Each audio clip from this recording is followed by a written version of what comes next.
Здравствуйте, это новости Татарстана. В студии Елена Зинатульна. И вот о чем сегодня расскажем. Новые мосты, подземные переходы и качественный асфальт. Планируется строительство тротуаров в 11 районах республики на 13 участках автомобильных дорог на общую сумму 100 миллионов рублей. Республика в ожидании масштабного дорожного строительства. Выделена беспрецедентная сумма. Какие дороги приведут в порядок, а где выстроят новые, выяснила Юлия Гоголева. Получили квартиры. И район понравился. Хороший такой детский сад. Каким получился новый жилой комплекс Салават-Купере, увидел Дмитрий Аренин. Точно по графику. Погода нормальная в этом году, дождь был. Посевная идет почти во всей республике. Влияет ли на нее санкции и непогода, выяснял Рамиль Шайдулин. В Татарстане в этом году на дорожно-строительные работы направят рекордные 170 миллиардов рублей. Несмотря на непростую экономическую ситуацию, все крупные дорожные проекты М-12, Вознесенский тракт, дорога-дублер Горьковского шоссе, М-7 «Волга» и подъезд к Казанскому аэропорту будут реализованы. Продолжатся работы и по национальному проекту «Безопасные и качественные дороги». Предстоит привести в порядок и 22 опасных участка с максимальной концентрацией ДТП. Юлия Гоголева изучила, где и что отремонтируют и построят. Не 80 миллиардов рублей, как планировалось, а уже 101. В этом году потратят на строительство скоростной магистрали М-12. Сейчас работы идут на всех 8 участках. Временный мост через Волгу протяженностью больше 3,5 километров практически завершен. Идет строительство основного. Достроить татарстанский отрезок трассы обещают в 2024 году. Где-то подрядчики работают на земполотне, где-то уже есть уложенные слои стабилизации, где-то уже есть первый слой асфальта. Основной упор осенью и зимой подрядчиками, заказчиками было уделено на то, чтобы искусственные сооружения, все водопропускные трубы, их более 80, были смонтированы качественно, для того, чтобы не было размывов. Главные дорожные проекты республики в этом году, кроме М-12, строительство М-7 в обход Челнов и Нижнекамска стоимостью 3,5 миллиарда рублей. Трассы Шали-Бавлы на 20,5 миллиардов рублей. В Казани основные дорожные стройки развернутся на Горьковском шоссе и его дублере, Вознесенском тракте и Большом Казанском кольце. За счет средств инфраструктурного бюджетного кредита впервые у нас в республике берутся кредиты 10 миллиардов 400. Из них на реконструкцию Горьковского шоссе протяженностью 12,8 километра. На реконструкцию дороги улица Осиновская, это выезд Салават-Купере на Горьковское шоссе. Еще один масштабный проект, который сейчас воплощают в Казани – долгожданный Вознесенский тракт. В этом году на работу выделено около 6 миллиардов рублей. До конца года планируют соединить улицу Гвардейская и проспект Победы. Будущая дорога будет проходить именно в этом месте, за моей спиной. Завершить первый участок обещают на следующий год. Окончательно не решен вопрос с собственниками земельных участков, которые оказались на пути стройки. Процентов 60 уже согласились, остались несколько предприятий, которые не согласны на сегодня с оценкой. Мы ведем с ними активную работу. В целом по Татарстану в этом году должны построить 52 километра новых дорог. 610 километров капитально отремонтируют, в том числе и по нацпроекту «Безопасные и качественные дороги». В Казани это улица Ершова, центральная в поселке Салмачи и Восход. Был вообще кошмар. Что? Сейчас видно. На глазах меняется. Мы ждали годами это, честно говоря. Вот здесь дорога такая была уже очень. Здесь не пройти. Кругом выбитые, как болота такие. Прям невозможно пройти было. Сейчас, вот, слава богу, начали этим делом заниматься. Сейчас в Татарстане 22 потенциально опасных участка, где чаще всего происходят ДТП. Среди них дорога Лениногорск-Черемшан, Челны-Заинск-Альметьевск и другие. В этом году на 13 участках появятся тротуары, на 46 долгожданное освещение, появятся и металлические ограждения на разделительной полосе. Юлия Гоголева, Данил Филатов, ТНВ, Татарстан. Для 4 городов республики заказали проекты новой маршрутной сети общественного транспорта. Так в Татарстане намерены решить проблему пассажирских перевозок в Зеленодольске, Альметьевске, Лениногорске и Бугульме. Напомним, проблемы в этой сфере начались в 2020 году, когда из-за пандемии коронавируса резко упал пассажиропоток. Это привело к банкротству ряда ПТП. Решить вопрос пассажирских перевозок в городах поручил президент Рустам Минниханов на коллегии Минтранса после многочисленных жалоб жителей. Приближается День Победы. Сегодня в преддверии праздника в Казанском микрорайоне Салават-Купере ключи от новых квартир получили ветераны Великой Отечественной войны. Новоселами стали и близкие родственники фронтовиков. По закону на жилье могут рассчитывать вдовы ветеранов и их дети-инвалиды с рождения, находящиеся на иждивении. 3 новых дома возвели за счет инвестиций Госжилфонда при президенте Татарстана. Новоселье здесь также справят бюджетники, молодые семьи, работники предприятий. Репортаж Дмитрия Аренина.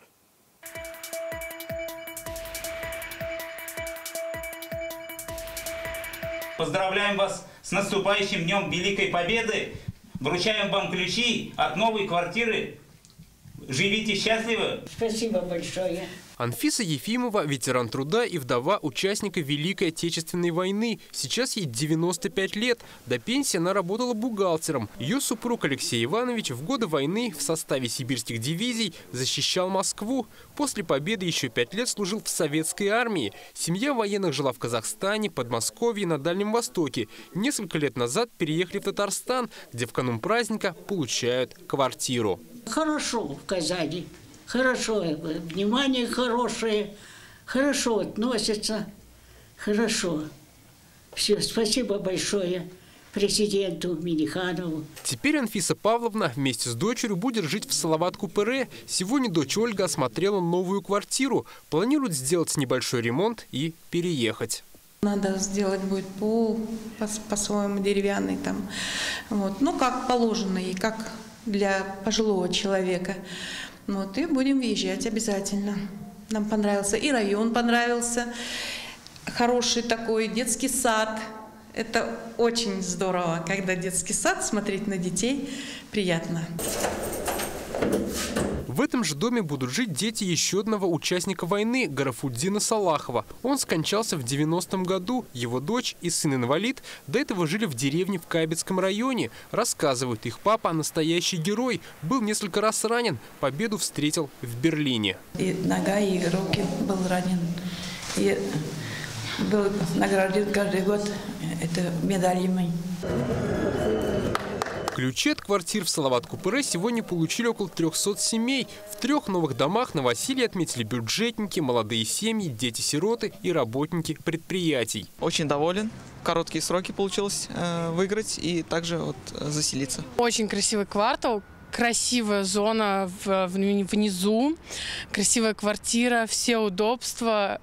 Посмотрите сами, мне все очень нравится. Жилой комплекс «Сандугач» спроектирован с учетом пожеланий граждан. Они решили, им нужны дома высотой в 10 этажей. Главная особенность этого жилого комплекса – это двор без машин. Такое пожелание высказали сами местные жители. А все транспортные средства расположены с другой стороны дома на специально оборудованной площадке. На сегодня в новом жилом комплексе заселено 9 домов. В планах еще столько же. Все современные методы строительства здесь применены и воплощены в этом микрорайоне. Планируем завершить строительство оставшихся 9 домов до конца текущего года. По мере готовности будем, возможно, даже в летние месяцы сдадим еще несколько домов. Сейчас в Салават-Купере живут около 50 тысяч человек. Микрорайон продолжает развиваться. Работают 7 садиков и 2 школы. 3-я достраивается.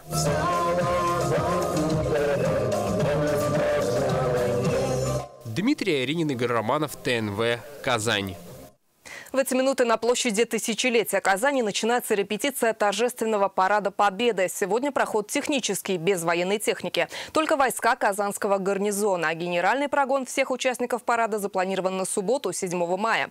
На площади Тысячелетия сейчас находится наш корреспондент Рамиль Галиуллин. Рамиль, каким будет парад в этом году? Да, Лена, добрый вечер. Действительно, сейчас я нахожусь на площади Тысячелетия и прямо скажу, что довольно непривычно ходить по проезжей части пешком. Дело в том, что ее перекрыли полчаса назад. Все для того, чтобы репетиция парада прошла на отлично. Но помешать могла погода. Всего несколько часов назад в городе шел дождь. Но, как видим, сейчас осадки прекратились. В общем, все для того, чтобы ничего не помешало репетиции парада. Сейчас, как видим, за моей спиной участники уже начали выстраиваться. Всего участие принимает 25 пеших расчетов. Это около 1000 человек. Это военнослужащие, сотрудники МЧС, полицейские, курсанты, кадеты и участники движения «Юнармия». Как многие признались до начала, это для них первое участие в параде. Сейчас предлагаю послушать их эмоции. Я этим очень горжусь. Мой дед участвовал в Великой Отечественной войне. Я этим тоже очень горжусь. Были тренировки взводом нашим. Потом начались общие тренировки в танковом училище. Это все очень сложно, ответственно. Все ответственно к этому подходили. Все волновались, конечно, но мы боремся с волнением. Я как сын участника Великой Отечественной войны очень горжусь этим, что готовлю своих курсантов для прохождения Парада Победы. Ну и хочу отметить, что сегодня участие принимают только пешие расчеты, военной техники нет. Увидеть ее можно будет в субботу уже на генеральной репетиции парада. Также в субботу 7 мая движение на площади Тысячелетия, так же как и сегодня, будет перекрыто, а потому всех водителей просят заранее продумывать свой маршрут. На этом у меня все. Лина, слово тебе. Спасибо, Рамиль. Это был Рамиль Галиуллин с репетиции Парада Победы на площади Тысячелетия в Казани. А мы продолжаем выпуск. Аграрии 39 районов Татарстана вышли в поля. В самом разгаре посевная. Предстоит засеять почти 2 миллиона гектаров пашни. Препятствий этому быть не должно даже из-за санкций. Удобрения производятся в нашей республике. Импортные детали есть в продаже, семена закуплены заранее. В этом году весна поздняя. Чтобы вовремя успеть, в некоторых хозяйствах республики работают круглосуточно. Так, в Арске сейчас в таком режиме сеют яровые культуры. Рамиль Шайдуллин отправился к ним на поля, чтобы увидеть, от чего зависит будущий урожай.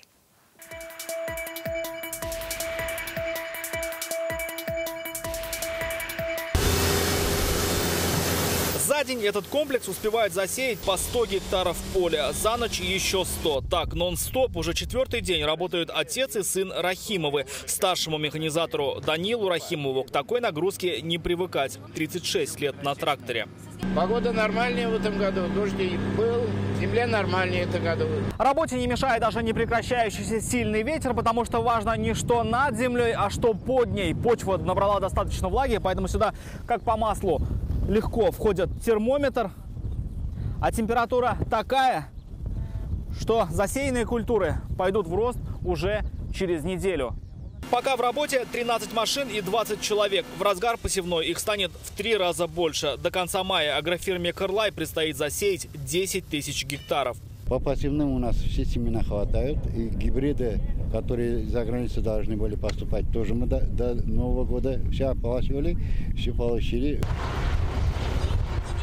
К посевной приступили уже 10 из 17 крупных предприятий района. Работы начали 22 апреля. К севу яровых приступили 1 мая. Впереди картофель, пшеница, технические сорта, кукуруза. По кукурузе у нас все российские сорта есть. Если кому-то что-то уже там не нравится по урожайности, что-то или там по протеину, надо закупать заграничные сорта, то они в полном объеме тоже завезены. Вот и в агрофирме «Казанка» считают, на их работу санкции не повлияют. В прошлом году, еще до повышения цен, здесь обновили технику. Говорят, 2 новые машины заменяют 10 старых. 2 кировца 742-х купили. Они тоже сейчас прилично выросли. Вот посевной комплекс «Амазон». Вся техника отечественная, импортной техники нет. Нормально, прорвемся. Проблем не видят в целом по району. Несмотря на то, что в Арске 31 импортный трактор, запчасти для них есть. Они стали дороже, но по-прежнему в продаже. Удобрений тоже хватает, они отечественные. На сегодняшний день у нас уже более 50 центнеров Действующем веществе на 1 гектар мы накопили. Да, это пока для нашего района маловато, но еще хозяйство на сегодняшний день приобретает, приобретение идет. Мы планируем уж, задачу ставили мы 70 килограмм накопить. Ну, думаю, 65 мы уже точно накопим. Доставка, все нормально. У нас главное, чтобы деньги были, все нормально доставляются удобрения.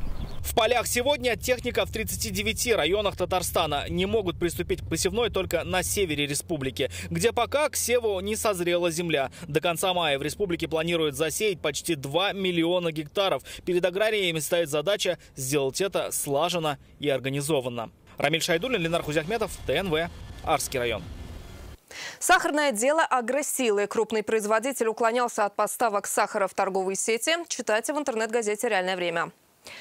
Месяц санитарной очистки прошел, а проблемы остались. Сегодня на совещании в исполкоме Нижнекамского района Рамиль Мулин подверг критике итоги генеральной уборки. Как оказалось, в городе хромает культура жителей. Люди мусорят там же, где накануне убирались. Мэр призвал любить свой город.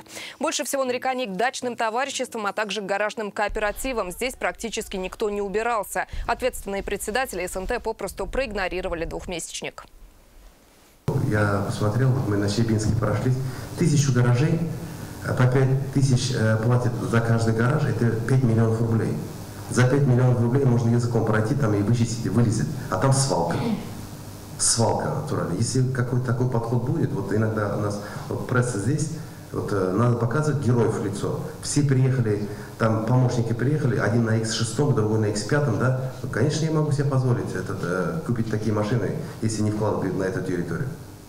Поэтому полная ревизия этих гаражных кооперативов, полная ревизия тоже по садам, огородам, да? То есть население к нам тоже обращается, вот мы платим за это, а где же наши услуги? Где наши трубы, где наша вода, где наш свет?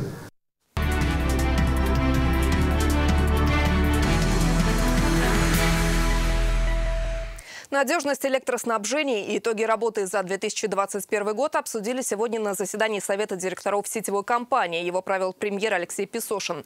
По итогам прошедшего года жителям республики передано электроэнергии в объеме 26,6 миллиарда киловатт в час. Это больше аналогичного показателя 2020 года почти на 10%. Более 10 миллиардов рублей направили на реконструкцию и строительство электросетей и других объектов. Благодаря инновационным решениям снижены потери электроэнергии. Также на заседании представили стратегию цифровой трансформации сетевой компании до 2025 года, утвердили бюджет компании и план капитального строительства на этот год. В этом году в Татарстане модернизируют 15 сельских почтовых отделений. До 2025 года капитально отремонтируют почти 200 таких объектов. Об этом сообщили сегодня на заседании рабочей группы по модернизации отделений почтовой связи. Его правил Фарид Мухаммедшин. Как отметили, в дополнение к традиционным почтовым услугам в отделениях появится возможность продажи лекарств. Здесь либо разместят аптечный пункт, либо пункт выдачи интернет-заказов. Также во многих обновленных пунктах можно будет получать государственные и муниципальные услуги. Работы на 15 объектах, вошедших в план этого года, должны завершиться к концу июля. На их модернизацию выделено 48 миллионов рублей. На этот год 15 районов нашей республики включились. На следующий год уже будет 198. И я думаю, следующей программой мы охватим все сельские почтовые отделения. Задача сегодняшнего дня – подготовить проектно-сметную документацию по ремонту, восстановлению, приведению в порядок. Заболеваемость коронавирусом в России снизилась до уровня сентября 2020 года. В апреле количество инфицированных уменьшилось в 4 раза по сравнению с мартом. За сутки выявлено 5093 новых случая. После 12 мая в стране в полном объеме восстановят плановую медицинскую помощь, рассказал министр здравоохранения России Михаил Мурашко. В Татарстане за прошедшие сутки ковидом заболели 204 человека. В республике сняли ограничения по заполняемости детских лагерей и разрешили массовые мероприятия с привлечением аниматоров, тренеров и других приглашенных лиц. Завершились первомайские выходные. Большинство жителей провели их на дачах, где открылись сезон. Герой нашего следующего репортажа может похвастать. Его дом – его крепость. Ильнур Абдрашитов из Пестричинского района превратил свою территорию в СНТ Заречье-2 в участок как с картинок интерьерных журналов. Его дом выполнен в необычном средневековом стиле. Историю преображения татарстанской глубинки он рассказал Рамилю Галиуллину.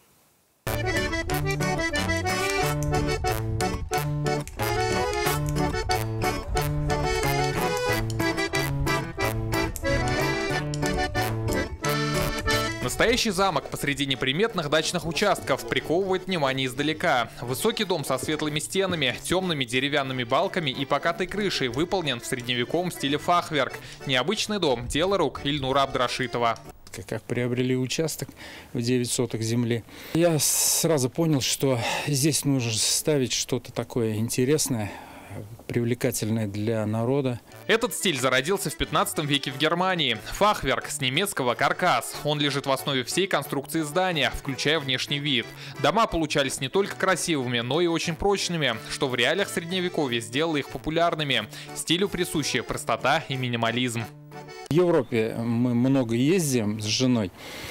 И как бы детали я вот эти фотографирую, у меня порой даже флешка заканчивается, прежде чем наша поездка закончится. Ну, приходилось что-то удалять, но детали я, конечно, оттуда вычерпывал. Строительство дачи Ильнур начал в 2002-м. С каждым этапом возведения азарт только возрастал. Особое внимание к дверям придаю, потому как дверь все-таки должна встречать человека, встречать гостя. Ручка, она точнее называется дверной молоток.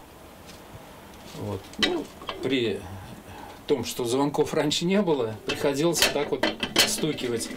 Технологией строительства Ильнур Абдрашитов заинтересовался 30 лет назад. Первые дома в стиле фахверк увидел, когда жил в Прибалтике. Друг был поляк.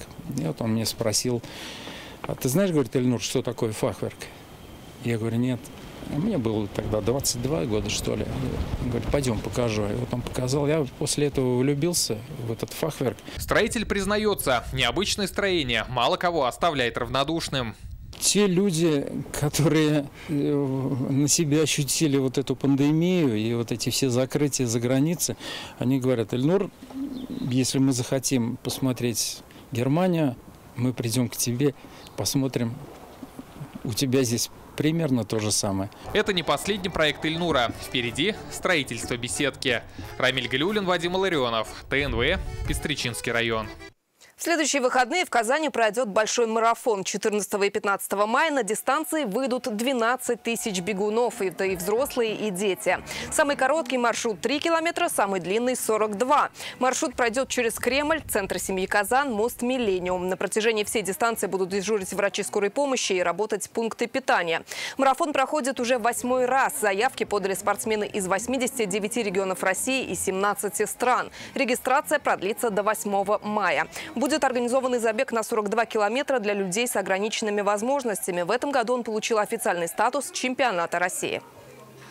Если раньше по Кремлевской набережной мы бежали только в конце дистанции, ее захватывали только участники на 42 километра, то в этот раз по ней пробегутся все, в том числе и на 10 километров, и на 21 километр. Мы сквозной проезд по Чистополской теперь не трогаем. В этом случае, скажем так, и участники не теряют в том, какую трассу они преодолевают. И мы немножко облегчаем жителям города основные артерии проезда.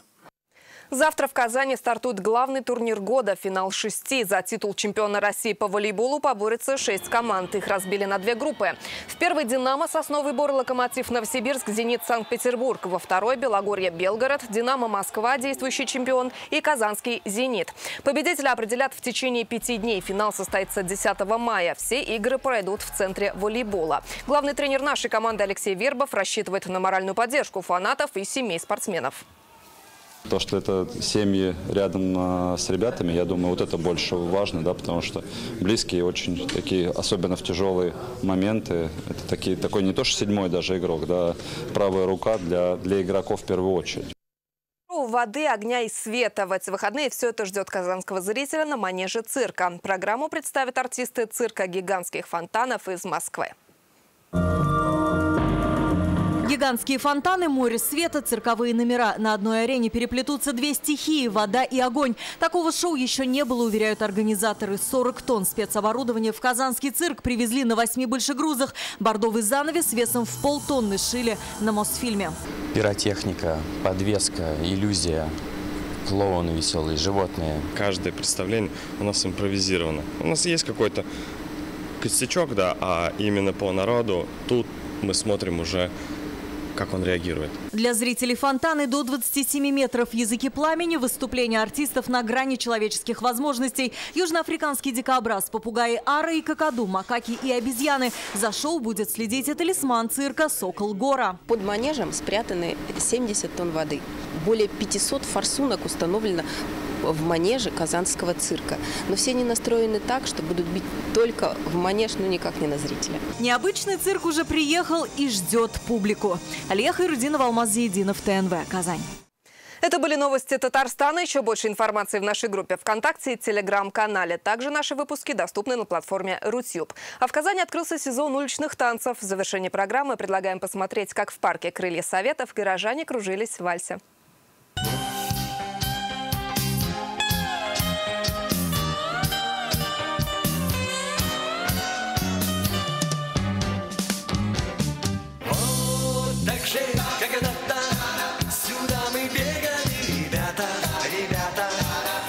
Блестели, как агаты, агаты, и на щеках играла кровь.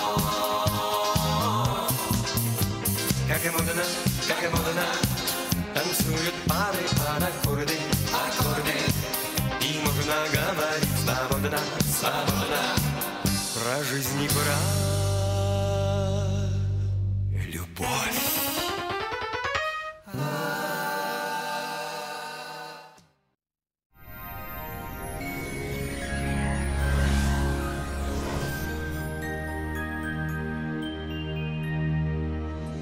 Здравствуйте! На календаре, хоть и завершающий весенний месяц, солнечная и теплая погода еще не так обыденна. Синоптическая ситуация в республике по-прежнему нестабильна. По данным сервиса Яндекс.Погода, в Бугульме, Бавлах, Азнакаево в четверг будет ветрено и прохладно. Ночью и утром дождь, местами возможен мокрый снег. Похолодает и в Нижнекамске, Набережных Челнах и Елабуге. Ночная и дневная температуры схожи, около 7 градусов выше нуля. Местами пройдут осадки в Агрызе, Менделеевске, Актаныше. Температура понизится. Ночью мокрый снег, днем небольшие дожди. Ленивое солнце, к сожалению, пока неохотно согревает и северо-запад республики. Температура воздуха днем всего +6. Будет пасмурно и влажно. В ночное время на почве возможны небольшие заморозки. В Болгаре, Дрожжаном, Буинске пройдут дожди ночью и в первой половине дня. После обеда прояснится, но температура невысокая, +7 на термометрах. В Альметьевске, Чистополе, Мамадыше переменная облачность, также ожидаются осадки и довольно прохладно. Татарстан располагается в тыловой части циклона, и погода пока оставляет желать лучшего. Будем ждать и надеяться на скорейшее возвращение тепла. Федеральная сеть медицинских центров «Доктор Ост». Лечение самых сложных заболеваний позвоночника и суставов без боли и хирургического вмешательства. За 12 лет в 10 городах России врачами клиники отменено более 70 тысяч операций. У меня артроз. Протез, хоть и дорогой, не приживался. Так я попала в «Доктор Ост». Даже при тяжелых формах артоза сустав еще можно сохранить с помощью инъекции нового поколения. Жаль, поздно попала в «Доктор Ост». Были бы оба сустава целы. Укрепить иммунитет и восстановить силы поможет санчи. Благодаря свойству гармонизировать кровообращение, санчи благотворно влияет на работу всего организма. Дает энергию, нормализует сон, способствует устранению головных болей и хронической усталости, улучшает самочувствие. Польза санчи проверена веками. Недаром его называют сокровищем китайской медицины. Спрашивайте в аптеках Фармленд. Телефон для справок 8 927 236 71 75. Сайт sanchi.rf. О погоде в столице. В Казани ожидается облачная погода с прояснениями. Ночью и утром дождь, не исключен мокрый снег. Ночная температура +4, днем 6 градусов выше нуля. Ветер северо-западный, сильный, порывистый. Атмосферное давление 754 миллиметра ртутного столба, влажность воздуха 63%. В магнитном поле Земли спокойно. Одевайтесь по погоде и будьте здоровы. О погоде все. В студии была Лейла Латыпова. Всего доброго и до свидания.